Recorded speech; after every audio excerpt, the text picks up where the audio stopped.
السلام عليكم ورحمة الله وبركاته. أهلا بيكم حبايبي.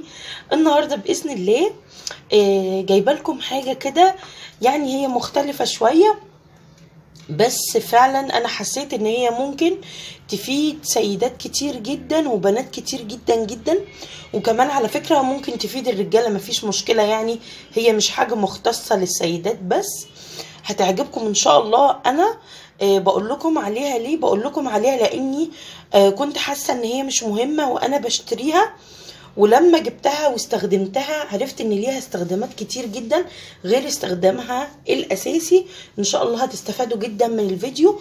هقول لكم كمان على حاجه اخر الفيديو كده برضو اكتشفتها، يعني حابه ان انا افيدكم بيها. طبعا لو حابين نوعية الفيديوهات ديت يا ريت تضغطوا لايك علشان اعرف ان انتوا حابين ان انا من فترة للتانية كده لو استخدمت حاجة وطلعت معايا كويسة اعمل لكم بيها فيديو. ما تنسوش طبعا تشيروا الفيديو كمان عشان غيركم يشوف الفيديو ويستفاد منه. طيب ايه هي الحاجة؟ طبعا هقولك انا بحب الحوامل اللي زي دي، او عليقة او شماعة، معرفش يعني ناس كتير بتقول عليها بعض اسامي.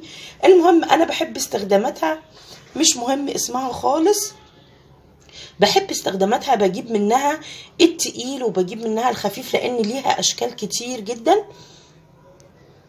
بستخدمها دايما، بستخدمها طبعا في اوضه النوم، دي المكان الاساسي، او ورا البيبان، ده استخدامها الاساسي.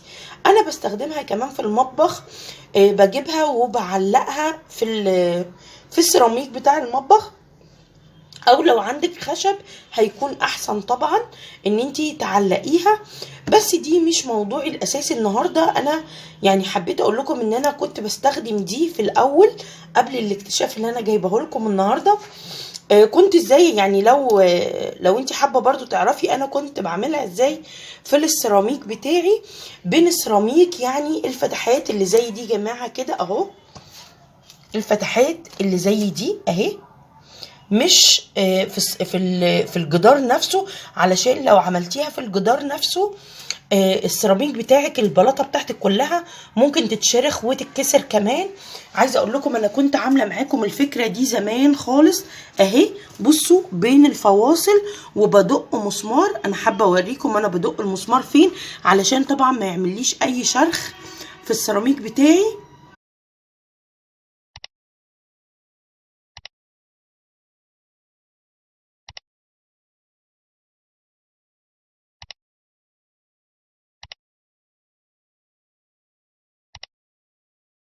ان انا يعني اوصل لكم ازاي انا كنت بحطها، لان طبعا في ناس كتير بتبقى محتاجه شنيور وموضوع كبير يعني.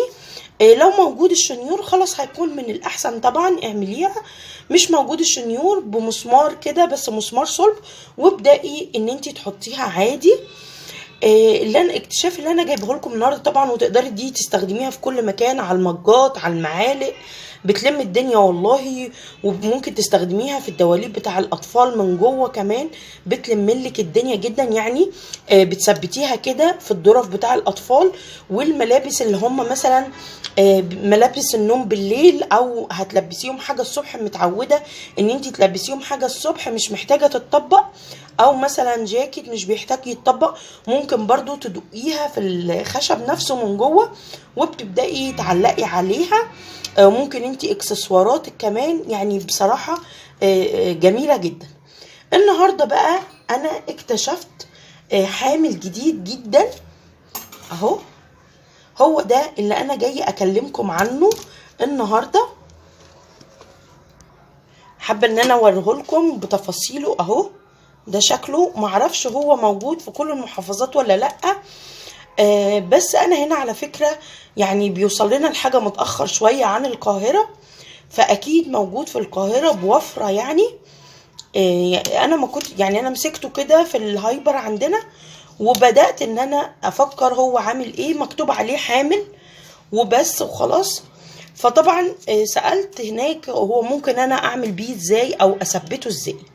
ده فكرته ان هو بيتثبت من غير بقى مسامير، من غير اي حاجة، وجميل وعملي جدا جدا، وهوريكم ازاي هتستخدميه. بصوا هو طبعا في اكتر من حامل، يعني بصوا 5 هنا و5 كمان هنا. استخدامه ازاي؟ اللي يعرف طبعا مفيش مشكلة، انا بقول المعلومة. اللي ما يعرفش زي، لان انا ما كنتش عارفة، انا جايباه من حوالي 20 يوم كده، وحسيت قد ايه هو فعلا حلو جدا جدا. مقررة لما اروح تاني هشتري منه واحد، علشان بجد فادني جدا. ممكن تستخدميه في ايه بقى، او هتحطيه ازاي؟ انتي بتدخلي دي في رف المطبخ. شايفين الدخله دي؟ الدخله دي عامله زي بالظبط الدرج كده، بتدخل في اي ضرفه مطبخ.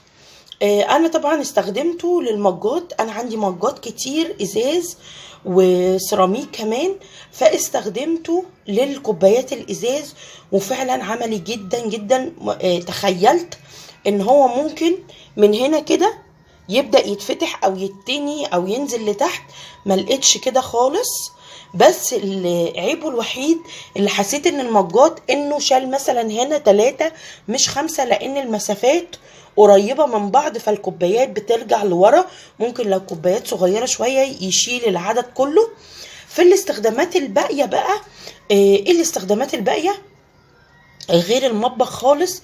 انتي تقدري تحطي عليه كل الطرح بتاعتك بمنتهى السهولة. عايزة اقولك كمان لو طرحك شوفون، تعالي من هنا كده من عند الراس علشان ما تتشبكش عندك في اي طرحة عندك. حطي نقطة من السيليكون او الشمع كده، سيحي وحطي هنا علشان تحافظي ان المكان يبقى ما فيهوش اي حاجه ممكن تشدلك الطرحه بتاعتك. او كمان الاكسسوارات الشنط، فعلا ممتاز جدا جدا، مش قادره اقول لكم والله حلو قوي. في نفس اللحظه كده بصي، يعني انت بتدخليه في اي رف عندك في الدولاب كده، وبتقفلي بمنتهى السهوله، وبتبداي تعلقي الحاجه عليه بمنتهى السهوله. بجد بجد حلوة قوي. عايزة اقول لكم كمان سعره كان 45. انا كنت مترددة بصراحة اشتريه، قلت ممكن يعني اضيع فلوسي خلاص، بس ما ندمتش خالص. اللي يلاقيه على ضمانتي يشتريه. هتستخدميه في المطبخ، هتستخدميه في كل حتة، مش هيضايقك ابدا. يلا بينا، انا هوريكم في ضرفة المطبخ هو بيدخل ازاي، علشان برضو اللي مش متخيله. بصوا حبايبي، هنا ضرفة المطبخ بتاعتي.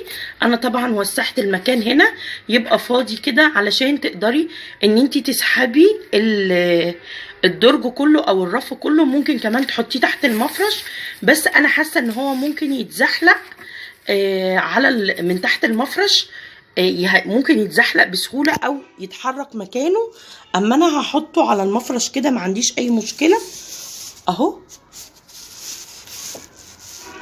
زي ما انتوا شايفين اهو، بيبقى نازل من تحت كده، تقدري تعلقي عليه بمنتهى السهولة. عايزة تحطيه من غير مفرش طبعا في الخشب هيكون ثابت اهو. وده شكله من جوه زي ما انتوا شايفين كده، ثابت جدا. وهعلق لكم عليه كمان كوبايات تقيلة عشان تعرفوا قد ايه هو بيستحمل. انتوا شايفين كده حبايبي، انا علقت عليه الكوبايات بتاعتي من هنا ومن هنا، وتقال زي ما انتوا شايفين كده.